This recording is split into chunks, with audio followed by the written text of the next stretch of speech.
आज स्वतंत्रता दिवस है। 15 अगस्त की इस अविरल बेला में ना जाने कितने राष्ट्र के वीरों ने अपनी आहुतियाँ देकर आपको और हमको स्वतंत्रता प्रदान करी है। इसे 15 अगस्त की सभी भारतीयों को बहुत बहुत साधुवाद। और स्वतंत्रता देने में भगवान शिव का भी बड़ा क्रम। भारत की भूमि मिली है, जिस भारत की भूमि पर एक साधारण से साधारण व्यक्ति भी, पाप करने वाला व्यक्ति भी अगर इस भारत की भूमि पर प्राणों को त्याग देता है तो भारत माता की भूमि पर मरने वाला कभी भी एक्सपायर नहीं कहलाता, कभी डेथ नहीं कहलाता। भारत की भूमि पर मरने वाला हमेशा स्वर्गवासी कहलाता है, क्योंकि ये भारत की भूमि पर प्राणों को त्यागा। ये भारत की भूमि है और चंदन है इस देश की माटी, तपोभूमि हर ग्राम। और इस भारत की भूमि के प्रति आपका समर्पण मातृभूमि के प्रति होना चाहिए। वो कहते हैं ना, हर कर्म अपना करेंगे, हर कर्म अपना करेंगे, हे वतन तेरे लिए दिल दिया है जान देंगे, हे वतन तेरे लिए हो दिल दिया है जान देंगे, हे वतन शंभो। हर कर्म अपना करेंगे, हर कर्म अपना करेंगे, हे वतन तेरे लिए हो दिल दिया है जान भी देंगे, हे वतन तेरे लिए दिल दिया है जान भी देंगे, हे वतन तेरे लिए।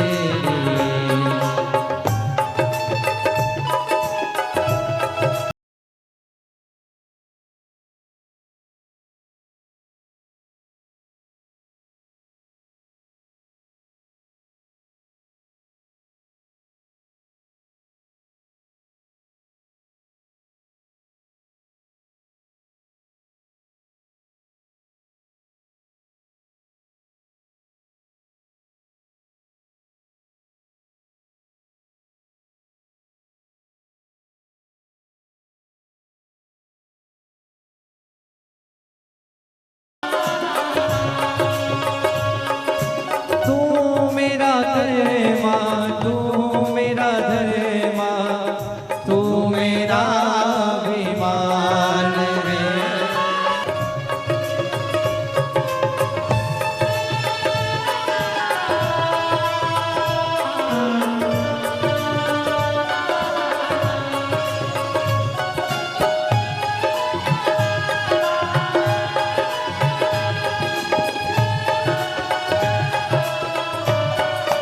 शंभो।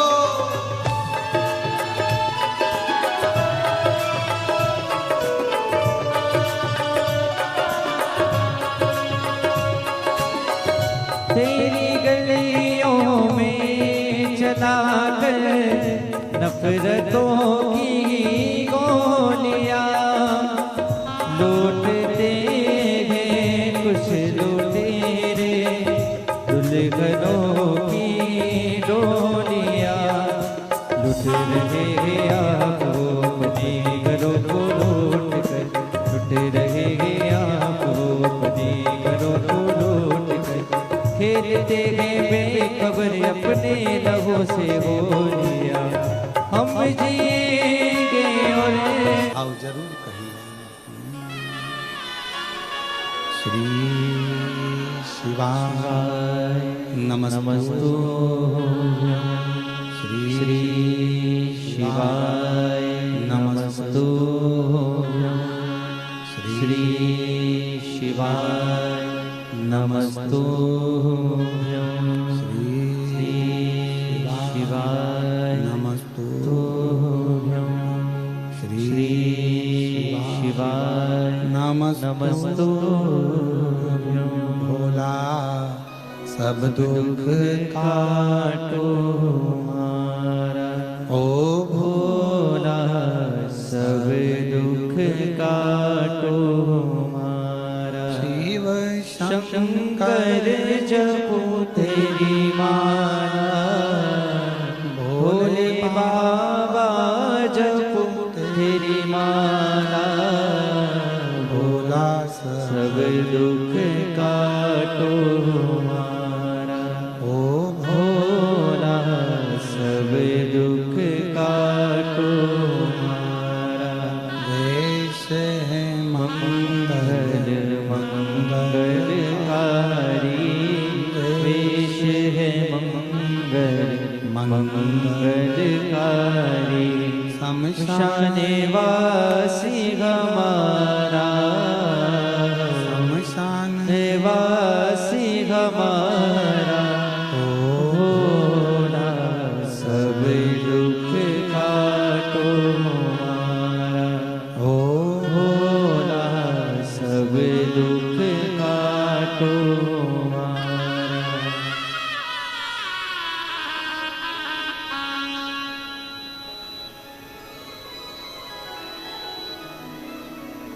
बाबा देवादिदेव महादेव भगवान शिव ओगड़दानी भगवान शंकर की कथा कर जगत गुरु शंकराचार्य जी ने अपनी वाणी में संपूर्ण जगत के लोगों को स्वतंत्रता का भाव व्यक्त किया।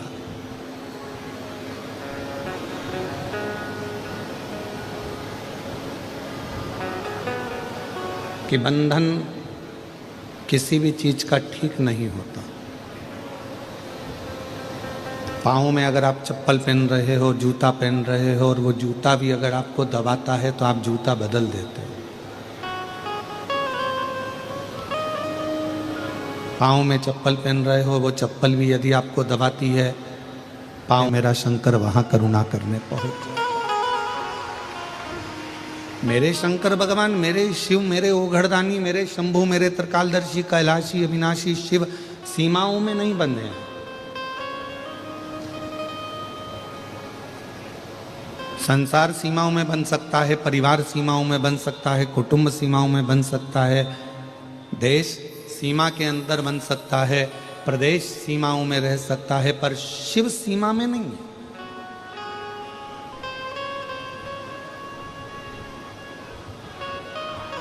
आज के जमाने में अगर विदेश की भूमि को भी खोदा जा रहा है तो उसमें से भी शिवलिंग निकल रहा है।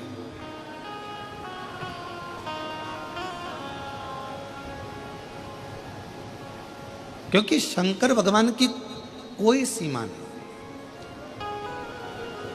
कोई पशु भी उसको पुकारता है तो वो आ जाता है, कोई पक्षी भी उसको पुकारता है तो वो आ जाता है, कोई मनुष्य भी पुकारता है तो वो आ जाता है।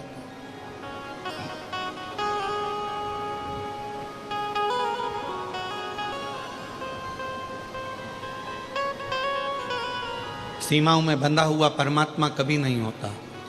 आप सभी ने श्रीमद् भागवत में गज और ग्रह की कथा सुनी होगी। एक मगर ने हाथी का पांव पकड़ लिया। हाथी ने सारे परिवार को बुलाया, कुटुंब को बुलाया, पर कोई आया नहीं। और ये हाथी की कथा नहीं है, ये अपनी भी कथा है। अंत समय में कोई तुम्हारा साथ देने वाला नहीं होगा। वेंटिलेटर पर अकेले होगे, आईसीयू के रूम में अकेले होगे, डॉक्टर सबको बाहर निकाल दे।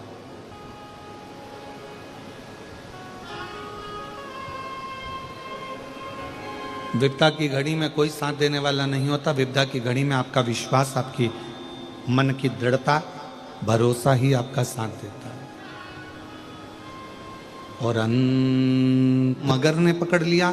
हाथी के रिश्तेदार बहुत थे, कुटुंबी बहुत थे, सबने आवाज लगाया, हाथी ने पुकारा, सब आए। पानी के पास में आकर सब खड़े हो गए, पर हाथी का पांव छुड़ाने वाला कोई भी नहीं। अब कौन पुकारे, किसको पुकारे वो हाथी। तब हाथी की बुद्धि, भगवान शिव की कृपा से कहीं हाथी की बुद्धि श्रेष्ठ हुई और उसने हाथी ने भगवान नारायण को पुकारा, और भगवान नारायण को पुकारा तो भगवान ने गरुण को बुलाया, चल गरुण जल्दी चल। और हाथी भगवान को पुकार रहा था, गरुण पर भगवान जा रहे थे। गरुण बहुत धीमा चल रहा था, फिर कहा थोड़ा तेज चल, और तेज चल गरुण, और तेज चल। गरुण की स्पीड नहीं बन पाई तो भगवान ने गरुण को भी त्याग दिया और दौड़ते हुए भगवान उस हाथी के पास पहुंच गए, क्योंकि बचाना जरूरी था, बचाना जरूरी। और आए ना आए प्रभु कुटुंब कबीरा, अंत समय प्रभु आना पड़ेगा, वचन दिया तो निभाना पड़ेगा। कोई आएगा ना आएगा, पर अंत समय में आपको आना पड़ेगा, अंत समय।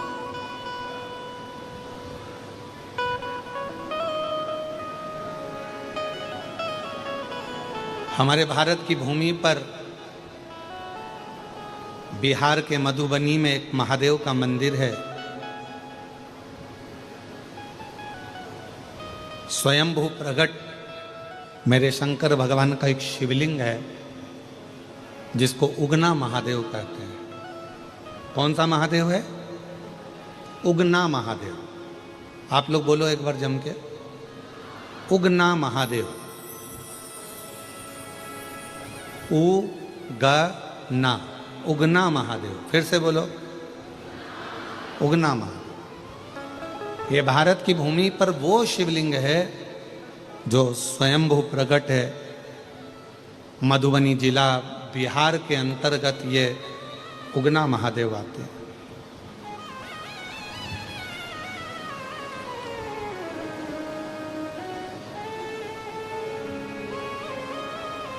शिव जी का नाम ये सब उगना महादेव कैसे आ गया? उगना का तो मतलब होता है कि जो एकदम सुस्ती में रहता है, उदास रहता है, जिसे कोई काम ही नहीं होता है।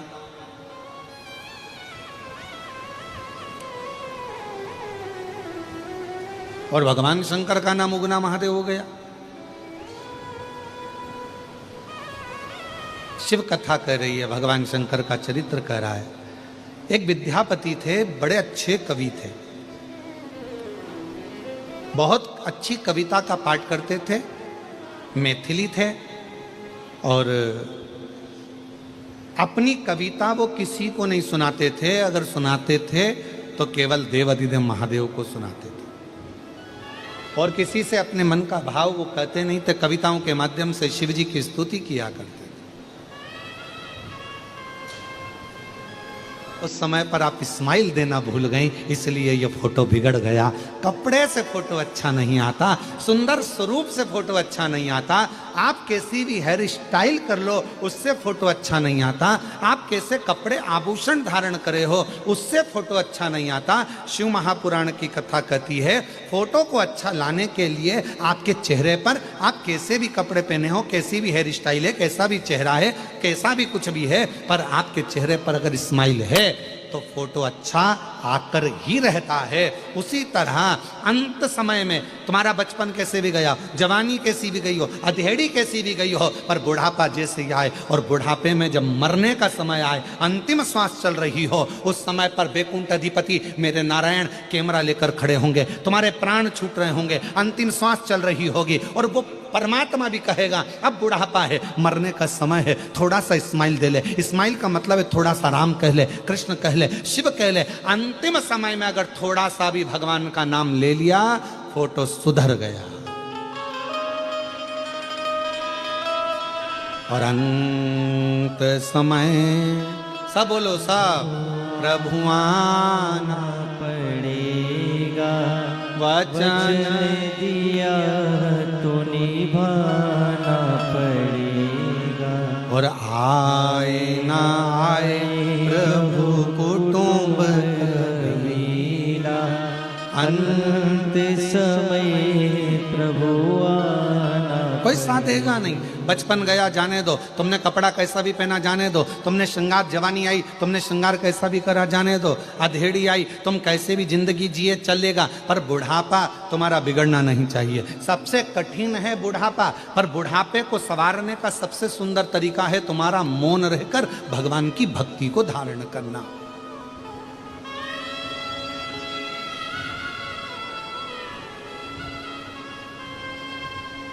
दो ऐसे हैं जिनको निमंत्रण नहीं दिया जाता बुलाने के लिए, फिर भी वो आ जाते हैं।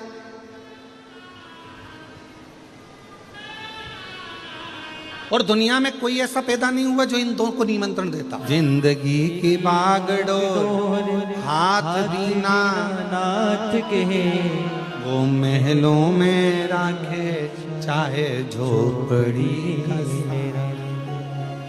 वो महलों में राखे चाहे झोपड़ी।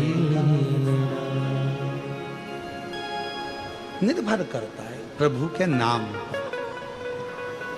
निर्भर करता है भगवान के नाम पर। जपो, लगे रहो भगवान की विरल भक्ति में,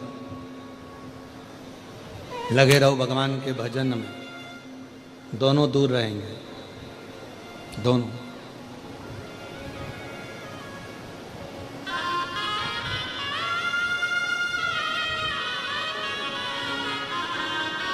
भजन करने वाले के पास भी बीमारी कम जाती है और भजन करने के वाले के पास भिखारी भी कम जाता है। उसको मालूम है ये तो पहले से ही ऐसा दिख रहा है, इसके पास क्या होगा।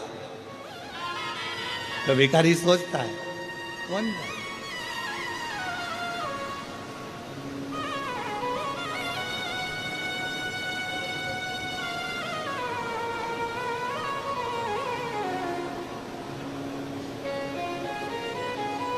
दूर है। कह रही है भगवान शंकर का चरित्र कह रहा है। हाथी ने परमात्मा को पुकारा, कोई नहीं आया, तब परमात्मा आया, अपना गरुड़ छोड़कर आ गया। सीमा नहीं है मेरे भगवान।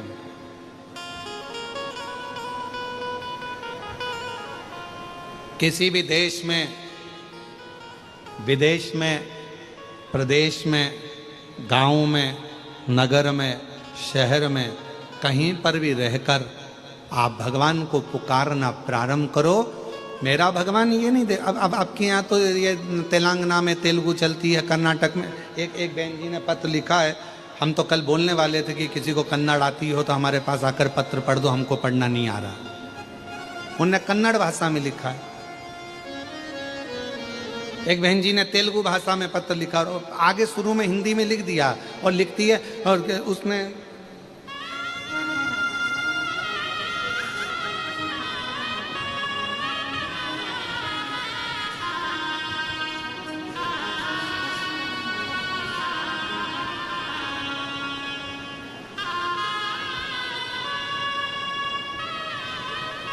अब वो पत्र को ढूंढना पड़ेगा। उसमें उन्होंने आगे आगे हिंदी में थोड़ा थोड़ा कट में लिखा, मेरे को हिंदी नहीं आती है।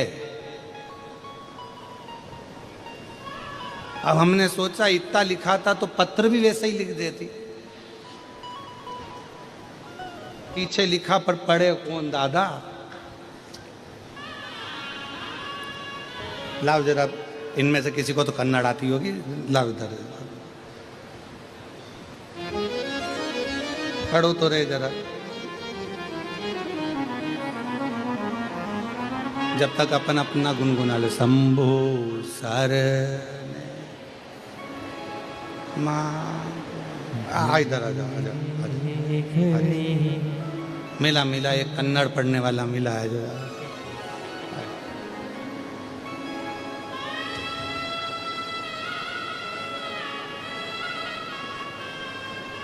और शंभो शरण पड़ी मांगो घड़ी दुख का मेरे पास भेज दो बस। दया करी दर्शन आपो ओ शंभु शरण पड़ी मांगो घड़ी रे घड़ी दुख काटो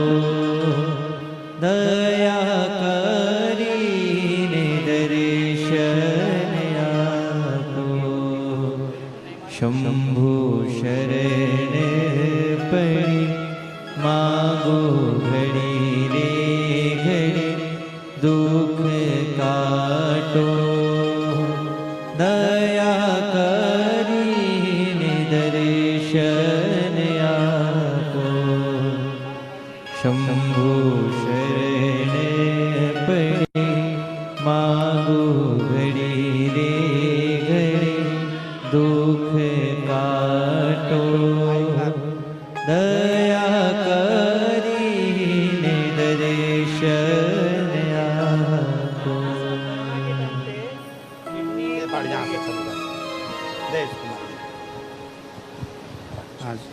श्री शिवाय नमस्तुभ्यम। ईरम्मा मल्लिकार्जुन विश्वकर्मा उन्होंने कहा है कि गुलबर्गा से उन्होंने, गुरुजी मुझे नहीं मालूम था कि आपके बारे में, फिर मेरी फ्रेंड ने कहा कि मुझे आपके बदल पूरा कहा। जब से मैं मंदिर जाने लगी हूँ, कोरोना के टाइम पे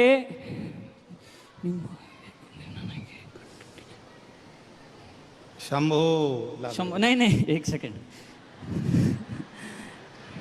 कोरोना के टाइम पे मेरे पति को कहा मैंने, उनको किडनी का प्रॉब्लम था, रली और बावन आशीर्वाद। ओके, तो भगवान की दया से मुझे अच्छा लगने लगा है अब। हम तो बाबा के भरोसे चलते हैं, हम तो बाबा के भरोसे चलते हैं। ये दुनिया वाले जलते हैं, ये दुनिया वाले जलते हैं। हम तो बाबा के भरोसे चल। जिस समय पर माता सती के पिताजी ने, दक्ष प्रजापति ने यज्ञ रखा, सबको आमंत्रण दिया, सबको, पर माता सती जी के यहां कोई निमंत्रण नहीं दिया। और देवता क्या कर रहे थे? देव ऋषि नारद जा रहे थे तो कैलाश के ऊपर से जा रहे थे, इंद्र जा रहे थे तो कैलाश के ऊपर से जा रहे थे। क्यों? क्योंकि माता सती देखे और सती जी को लगे कि सबको निमंत्रण पत्र भेजा गया, पर मेरे पिताजी ने मेरे यहाँ ही निमंत्रण पत्र नहीं भेजा। ये दिखना चाहिए। सती मैया ने देखा इंद्र जा रहे हैं, सती मैया को कोई फर्क नहीं पड़ा।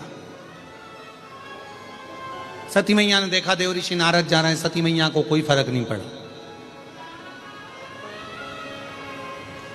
गरुण वरुण सारे देवता जा रहे थे, सती मैया को कोई फर्क नहीं पड़ा। क्यों फर्क नहीं पड़ा? कोई तुम्हारे ऊपर कितना भी नमक डाले, तुम्हें कोई फर्क नहीं पड़ता। कब तक? जब तक तुम्हारे शरीर में कोई कट ना लगा। अगर तुम्हारे शरीर में कोई घाव है तो जरा सा नमक लगेगा और तुम तिल मिला जाओ, तिल मिला। शरीर में अगर घाव है तो तुम्हारे ऊपर नमक का थोड़ा सा भी भाव आएगा और तुम तिल मिलाओगे। जब तुम्हारे शरीर पर घाव ही नहीं है, तुम्हारे शरीर पर कोई कट ही नहीं है, तुम्हारे शरीर पर कोई चोट ही नहीं है, तो कोई कितना ही नमक डाले, तुम्हारे शरीर पर कोई कितना ही नमक डाले, उसका कोई तिल मिलाहट आएगी नहीं। पर जैसे ही शरीर के ऊपर यदि कोई घाव रहेगा, शरीर के ऊपर यदि कोई कट रहेगा, शरीर के ऊपर कोई भी स्थान रहेगा, तो फिर वो नमक अपना असर करेगा, फिर वो नमक असर करता है।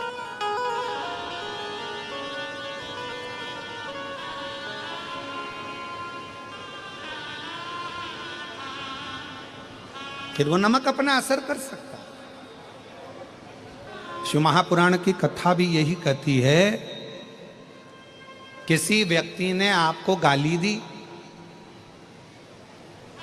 गाली असर कब करेगी? जब आपने गाली को वापस पलट कर यदि जवाब दिया है तो वो गाली आप पर असर करेगी। पर गाली कब तक असर नहीं करेगी? जब तक आपने पलटकर जवाब नहीं दिया।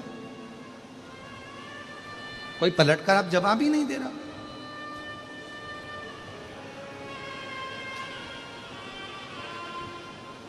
किसी ने आपको अपशब्द दिया, ताना दिया, आड़ा टेढ़ा बोला, आपने अगर पलटकर जवाब दिया तो समझ लो आपने गाली को लिया।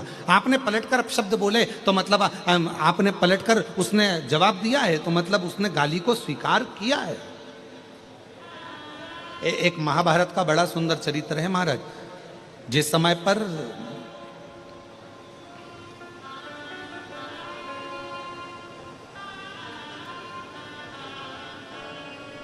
द्रौपदी के सोते हुए 5 पुत्रों को जब अश्वत्थामा ने मार दिया और भीम ने द्रौपदी के हाथ में तलवार पकड़ा दी और कहा, यह तलवार लो द्रौपदी, इस अश्वत्थामा को मार दो। द्रौपदी ने कहा, नहीं मैं नहीं मार सकती। अरे इस अश्वत्थामा ने तुम्हारे सोते हुए 5 पुत्रों को मार दिया द्रौपदी, तो तुम भी इसको मार दो। द्रौपदी कहती है, नहीं, ये मेरे गुरु का पुत्र है, मैं इसको मार नहीं सकती। द्रौपदी, जब इसने नहीं देखा कि कौन बच्चों को मार रहा है, कौन को मार रहा है, तो तुम क्यों देखती हो? द्रौपदी ने कहा, यदि कोई कुत्ता हमको काट लेगा तो हम कुत्ते को नहीं काट लेंगे। कोई श्वान हमको काटेगा तो हम श्वान को नहीं काटेंगे। कोई सांप हमें काटेगा तो हम सांप को नहीं काट लेंगे। मैं इसको नहीं मार सकती। एक काम करो, इसके मस्तक पर जो मणि लगी है वो मणि निकाल कर फेंक दो, बाकी का और मुझे कुछ नहीं चाहिए। इसने मेरे बेटे को मार दिया, मैं अपने गुरु के पुत्र को नहीं मार सकती। ये द्रौपदी का चरित्र हमको कह रहा है, ये द्रौपदी का संवाद हमको कह रहा है कि यदि कोई हमको अपशब्द कह रहा है तो हम अपशब्द से जवाब क्यों दे। कोई हमको गाली दे रहा है तो हम गाली से जवाब क्यों दे।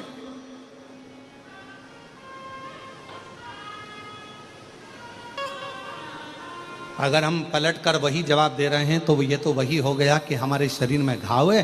सती माता ने कोई जवाब नहीं दिया। नारद जी बार बार निकल कर जा रहे थे, इंद्रदेव निकल कर जा रहे थे, वरुण गरुण निकल कर जा रहे थे, 33 कोटि देवता दक्ष प्रजापति के यहाँ जा रहे थे। माता सती ने कोई जवाब नहीं दिया। आखिरी में हुआ क्या, जब देव ऋषि नारद ने देखा कि सती के चेहरे पर कोई सली नहीं आ रहा, तब देव ऋषि नारद माता सती के पास आ गए और सती से जाकर कहा, माँ आपके पिताजी यज्ञ रखे हैं और उस यज्ञ में सबको बुलाया, आपके पति को और आपको नहीं बुलाया। बस अब माता सती का हृदय, अब माता सती का दिल अब रोया, अब रोया। और शंभु शरणे मांगू घड़ी रे घड़ी, दुख काटो दया करी दर्शन।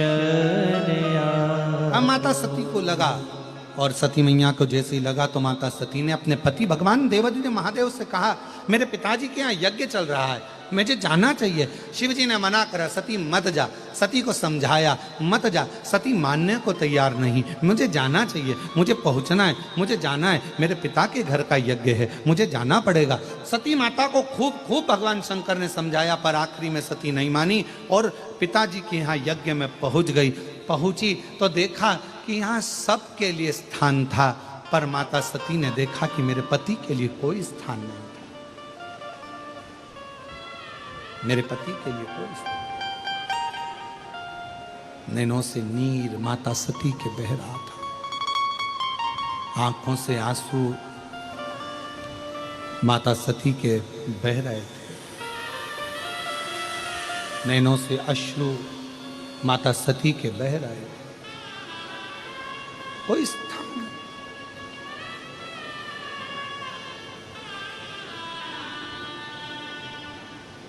कितना सुंदर कहा है माता सती ने, जरा ध्यान से सुनना एक एक। जितने भी आस्था चैनल पर कथा सुन रहे हैं, जितने फेसबुक यूट्यूब पर कथा सुन रहे हैं, और जितने भी इस भाग्यनगर हैदराबाद में शमशाबाद की इस पवित्र धरा पर भूतड़ा परिवार द्वारा आयोजित ये शिव महापुराण की कथा के ये दिव्य पंडालों में जितने भी भरे पड़े हुए शिव भक्त हैं, सब सावधानी से सुनना कि सती ने कितना बड़ा शब्द कहा है, वो एक एक व्यक्ति की बुद्धि में बैठना चाहिए। माता प्रसूति आई,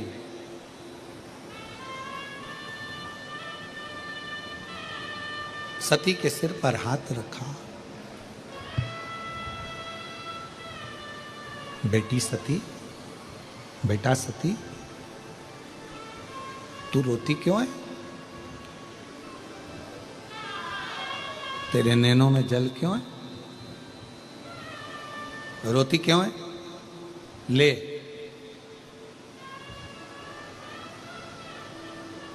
सती ये थोड़ा सा जल का आचमन कर ले। सती ने मना करा, नहीं मां, मैं नहीं। रति आ गई, रोहिणी आ गई, सबने समझाया सती को, सती ले थोड़ा सा जल का आचमन कर ले, थोड़ा सा जल पी ले सती। सती ने अपने केशों को खोल कर माता सती कहती है, सुनो मां प्रसूति, मैं सती देवाधिदेव महादेव की अर्धांगिनी मां आज एक शब्द कहती हूं, जिस स्थान पर शंकर के लिए कोई स्थान नहीं हो, जिसके घर में भगवान शंकर का शिवलिंग नहीं हो, जिस घर के अंदर, जिस भवन के अंदर शंकर का कोई स्थान ना हो, शंकर का शिवलिंग ना हो, सती कहती है उस घर का जल पीने वाला कभी मोक्ष प्राप्त नहीं कर सकता, उसे कभी मोक्ष नहीं मिल सकता। जिस घर में शंकर भगवान का शिवलिंग होता है, जिस घर में शिव का स्थान होता है, जिस घर में शंकर का एक प्रतिबिंब स्वरूप होता है, उस व्यक्ति को किसी तीर्थ में जाने की जरूरत नहीं पड़ती। सारे तीर्थ उस व्यक्ति के घर में आकर विराजमान हो जाते हैं, सारे तीर्थ आते हैं। और मेरे पिता दक्ष प्रजापति शंकर जी का अपमान कर दिया, मेरे पिता दक्ष प्रजापति शिव का अपमान कर दिया, मेरे पिता दक्ष प्रजापति ने शंकर भगवान का अपमान करा है, शिव का स्थान नहीं रखा, शंकर के बैठने का स्थान नहीं रखा, इसलिए दक्ष प्रजापति के घर का जल मेरे लिए श्रेष्ठ नहीं है। मैं यहाँ जल, तुम मां प्रसूति कर रही है, ये तो तेरे पिता का घर है, पिता का घर है पर शिव का घर नहीं है। ये पिता का घर है पर शिव का घर नहीं है। और मेरी जीजियों, मेरे जीजाओं, मेरी बेटियों, बेटाओं, मेरी माताओं, मेरे भाई बुजुर्ग बंधो, स्मरण रखना, प्रत्येक घर में भगवान शंकर का एक छोटे से छोटा शिवलिंग जरूर होना चाहिए, जरूर होना चाहिए।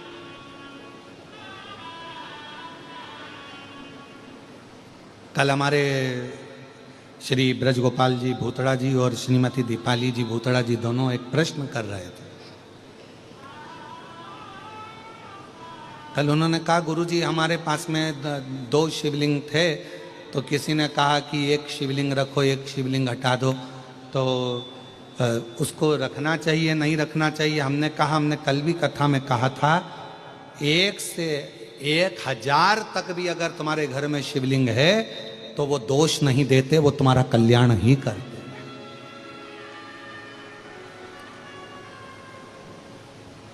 किसी अन्य देवता की मूर्ति अगर तुम्हारे घर में है तो किसी देवता की अगर मूर्ति तुम्हारे घर के अंदर है तो वो 1-2 हो सकती है, 2 से ज़्यादा नहीं हो सकती है। पर भगवान शंकर का यदि शिवलिंग तुम्हारे घर में है, 1 है, 2 है, 3 है, 4 है, 50 हैं, 100 हैं, 200 हैं, 500 हैं, 1000 हैं, 10,000 हैं, कितने भी हैं, तुम्हारे घर का वो शिवलिंग कभी तुमको दुख नहीं देगा, कभी कष्ट नहीं देगा, कभी तकलीफ नहीं देगा।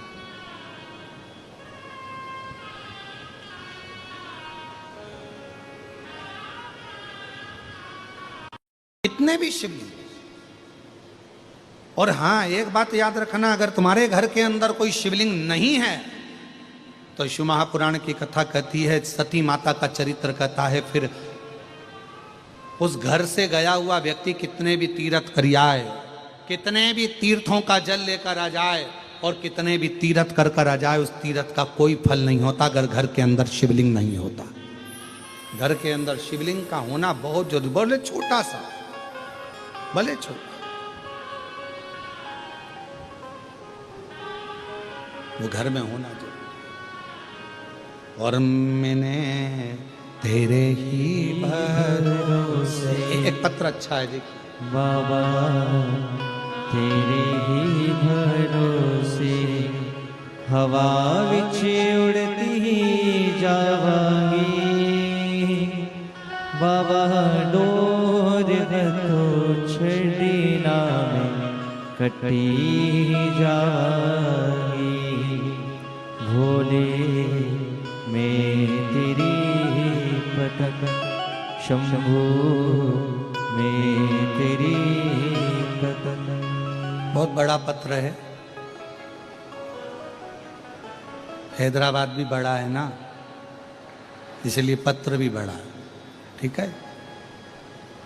मैं प्रियंका राहुल सोनी, कहीं बैठी हो प्रियंका राहुल सोनी तो हाथ हिला सकते हैं, और अगर कहीं बैठे हों तो एक बेलपत्र लेने के लिए आ सकते हैं। मैं प्रियंका राहुल सोनी, पुराना पुल, हैदराबाद से हूँ। सबसे पहले मैं भूतड़ा जी को धन्यवाद करना चाहती हूँ और बाबा कुछ साधुवाद देना चाहती हूँ। शिव जी ने बड़ी कृपा करी, जो रक्षाबंधन का तोहफा ब्रजगोपाल जी, मैं ब्रजगोपाल भूतड़ा जी को साधुवाद दूं कि रक्षाबंधन का तोहफा ब्रजगोपाल जी आपने सभी बहनों को दिया है, इस पत्र में लिखा है। ये शिव कृपा। गुरुजी, भोले बाबा का मैं क्या गुणगान करूं, मेरे पास शब्द कम पड़ जाएंगे। मेरी शादी हुई और मेरी नौकरी नहीं लग पा रही थी, तब बाबा की कृपा से पहली बार आपकी कथा सुनना प्रारंभ करी, शिव जी को जल चढ़ाना प्रारंभ करा और बाबा की कृपा से एक बहुत बड़ी कंपनी में मेरा जॉब लग गया। गुरुदेव, मेरी बेटी का जन्म हुआ और जन्म होने हो गए थे, मेरी उम्र भी 40 वर्ष की हो गई, पर संतान का सुख नहीं हुआ। गुरुदेव, डॉक्टरों का इलाज करवाया, मन्नतें भी बहुत मांगी, पूजा पाठ भी बहुत किया, पर संतान का सुख नहीं आया। हमेशा हर जगह से नाराजगी ही हाथ लगी। अब करें तो करें क्या। तब आपकी कथा पहली बार सुनी और बाबा पर भरोसा जागृत हुआ। शिवजी का पशुपतिनाथ का व्रत, सफेद आंकड़े की जड़ का प्रयोग और प्रदोष टाइम में बाबा का पूजन का विधान आपने जैसा बताया वैसा करा। बाबा की 2022 से कथा सुनना प्रारंभ करी। अवस्था बहुत हो गई थी, 40 साल की मेरी उम्र हो गई, पर संतान का योग नहीं बन रहा था। तब बाबा की कृपा से पहली बार पशुपति व्रत किया और सफेद आंकड़े की जड़ का प्रयोग किया। बाबा ने ऐसी कृपा करी गुरुदेव कि 9 साल के बाद मेरे घर में बाबा की कृपा से 23/9/2023 को बाबा की कृपा से मेरे घर में एक बेटे ने जन्म ले लिया, जिसका नाम मैंने भुवनेश्वर यादव रखा। यह शिव की कृपा से, शंकर की उदारता से, एक विश्वास। कहीं पर भी रहो, सीमा हो सकती है देश की हो, सीमा हो सकती हो प्रदेश की हो, सीमा हो सकती हो पुलिस की हो, सीमा हो सकती हो एक विधायक की, एक सांसद की भी एक सीमा होती है। एक अध्यक्ष की भी सीमा होती है, पर मेरे शंकर भगवान की कोई सीमा नहीं। जिसने दिल से पुकारा, जिसने दिल से नाम लिया, मेरा शंभू वहीं आकर खड़ा हो वही।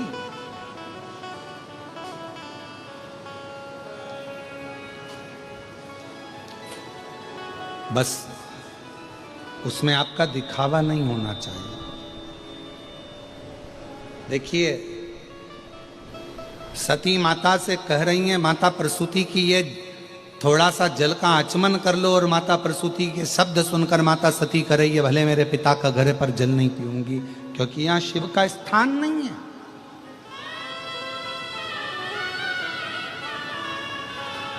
जहां शिव नहीं है वहां कोई तीर्थ नहीं है।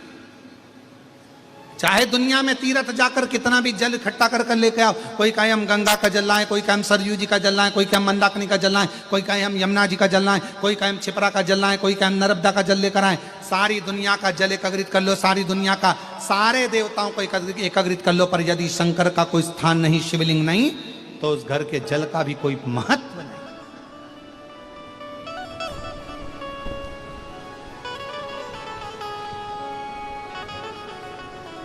चाय कौन कौन पीता है? हाथ उठाओ जरा, जम के तो उठाओ जरा, हाथ तो उठाओ। चलो ठीक है।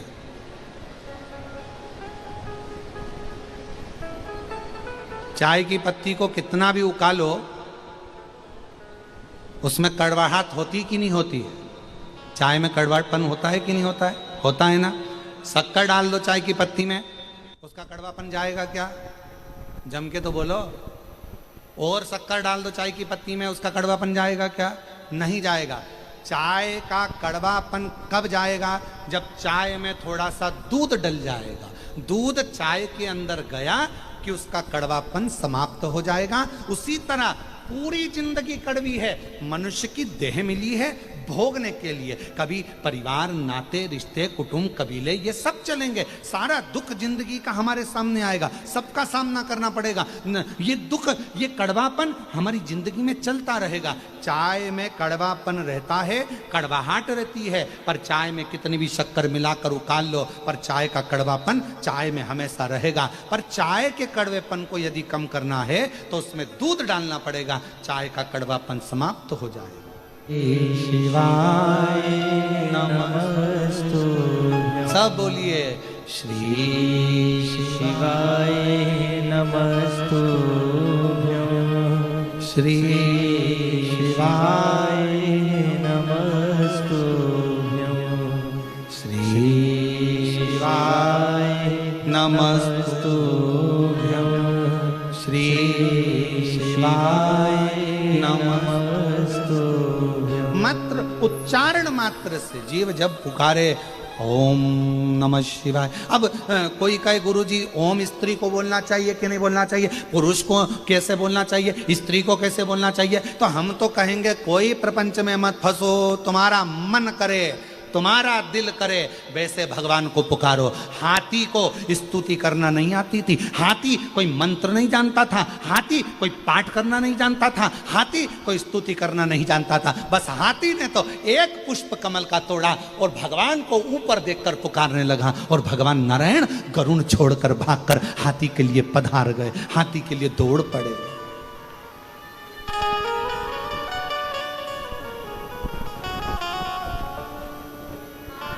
किसको आए? उगना महादेव की कथा कथी है। विद्यापति बुजुर्ग हो गए थे, कवि थे, शिव को कवि कविता का पाठ करते थे, बुजुर्ग हो गए थे, बूढ़े हो गए।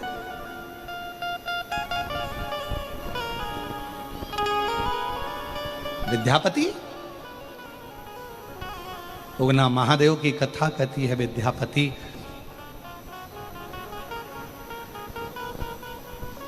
एक दिन मन में सोच रहे थे, अब शरीर से बनता नहीं है। शिव महापुराण में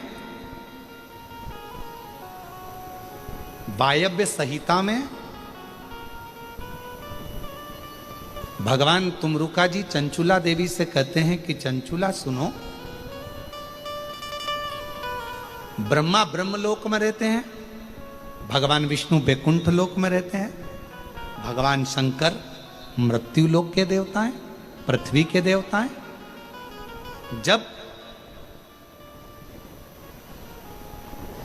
संसार का मनुष्य पृथ्वी के देवता को भगवान देवाधिदेव महादेव के शिवलिंग पर एक लोटा जल चढ़ाता है, और जब मनुष्य की गति, मनुष्य का शरीर जब बेकार होता है, पांव से चलते नहीं बनता, हाथ से काम नहीं बनता, नेत्रों से देखते नहीं बनता, कानों से सुनाई नहीं देता, इंद्रियां साथ छोड़ देती है, तब तुमरुका जी चंचुला देवी से कहते हैं कि मृत्यु लोक के देव अधिदेव महादेव को जिसने एक लोटा जल चढ़ाया होता है, वो एक लोटा जल उसके बुढ़ापे में शंकर भगवान उसका हाथ पकड़कर उसका साथ देने के लिए उसके साथ साथ चलते हैं,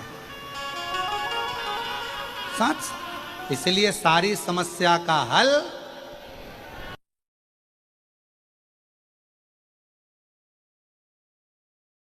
नारा है, श्री शिवाय एक लोटा जल, सारी समस्या का हल।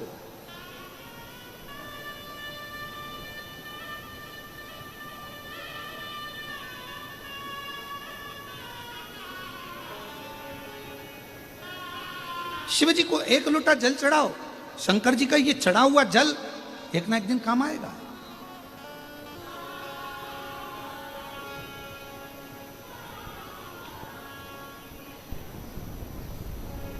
एक प्रसंग आप लोग कभी तुलसी बाबा के चरित्र में पढ़िएगा, वो एक लोटा जल लेकर जाते थे, थोड़ा सा कहीं ना कहीं वो जल ढोलकर चले जाते थे, वो जल भी उनका काम आया।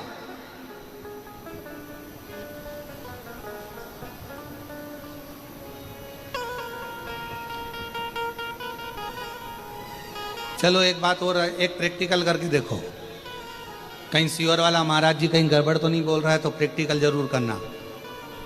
एक गमले में मिट्टी भरी है, उसमें कोई बीज तुमने नहीं लगाया, उस गमले में कोई बीज नहीं है, कोई पौधा नहीं है।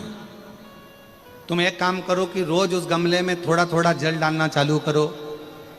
अब तुमने ना तो बीज लगाया, ना उसमें कोई कलम लगाई, ना कोई उसमें डाली लगाई, ना तुमने कुछ लगाया, उसके बाद भी उस गमले के अंदर, उस गमले में जल चढ़ाते चढ़ाते चढ़ाते चढ़ाते एक ना एक पौधा छोटा सा अपने आप अंकुरित हो जाएगा। तुम्हें मालूम नहीं पड़ेगा कि इसमें पौधा कहां से आ गया, इसमें तो बीज ही नहीं था, इसमें तो कलम ही नहीं थी, इसमें तो कोई पौधा ही नहीं था, फिर आखिर यह पौधा आया कहां से? केवल जल चढ़ाते रहे। उसी तरह शिव महापुराण की कथा कहती है, आप शंकर जी के मंदिर में नित्य प्रति एक लोटा जल चढ़ाते रहो, आप शंकर जी के दरवाजे पर रोज जाकर एक लोटा जल समर्पित करते रहो, एक ना एक दिन तुम्हारे भीतर एक विश्वास का पौधा प्रकट होगा, तुम्हारे घर में एक खुशी का पौधा प्रकट होगा, एक आनंद का पौधा प्रकट होगा, और वो खुशी, वो आनंद आपके जीवन को इतना आनंदित कर देगी कि आप उन्नति की सीढ़ी पर चढ़ते चले जाओ।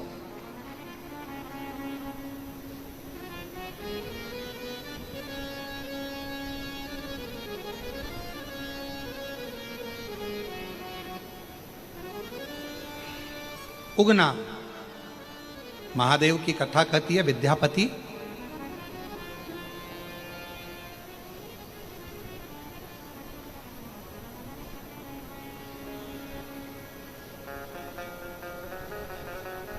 अवस्था डल गई थी तो विद्यापति चल नहीं। अब शिव की कृपा देखिएगा जरा, शंकर भगवान को कथा, भगवान शंकर का भजन करने वाला, शिव का स्मरण करने वाला, शिव को एक लोटा जल चढ़ाने वाला, शिव कथा श्रवण करने वाले के साथ शिव कैसा साथ देते हैं वो सुनिए। और ये कथा बहुत पुरानी नहीं है, बहुत पुरानी नहीं, यही कलिकाल की कथा है। भारत की भूमि पर एक उगना महादेव का शिवलिंग स्वयंभू प्रगट इसी कलिकाल का, इसी कलयुग का है, कोई दूसरे समय का नहीं है। विद्यापति एक दिन बैठे हुए थे, शिव जी को लगा आजकल विद्यापति कविता पाठ नहीं करते, मुझे सुनने को नहीं मिलता, क्यों ना मैं जाऊं विद्यापति के पास। मेरे ओघड़दानी जब जाने लगे तो पार्वती जी ने पूछा कि प्रभु आप कहां जा रहे हो, कहां जा रहे हो प्रभु?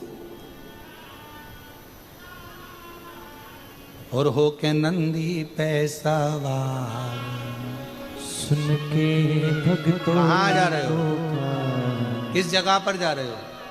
पूछा कहां जा रहे हो? शिव जी कुछ बोले। फिर माता पार्वती जी ने पूछा प्रभु आप जा कर रहे हो?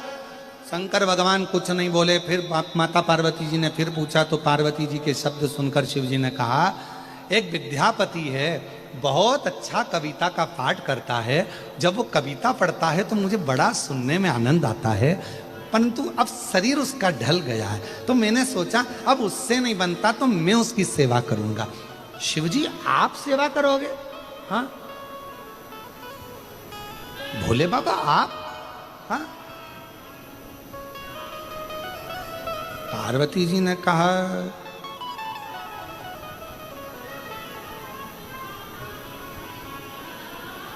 प्रभु ये तो उल्टी रीति नहीं हो जा रही है, दुनिया के लोग महादेव की सेवा करें ये चल जाएगा, पर महादेव दुनिया के लोगों की सेवा करें यह कहां से चलेगा? शंकर भगवान बोले सुनो पार्वती, जब किसी मनुष्य के भजन का बल बढ़ जाता है, उसकी भक्ति का बल बढ़ जाता है, और मनुष्य जब धीरे धीरे अवस्था ढलती जाती है तब उसका परिवार साथ छोड़ देता है। पर शंकर जी कहते हैं पार्वती मैं साथ नहीं छोड़ता, जब सब साथ छोड़ देते हैं तब मैं हाथ पकड़कर उसको आगे बढ़ाकर लेकर जाता हूं, तब मैं जाता हूं।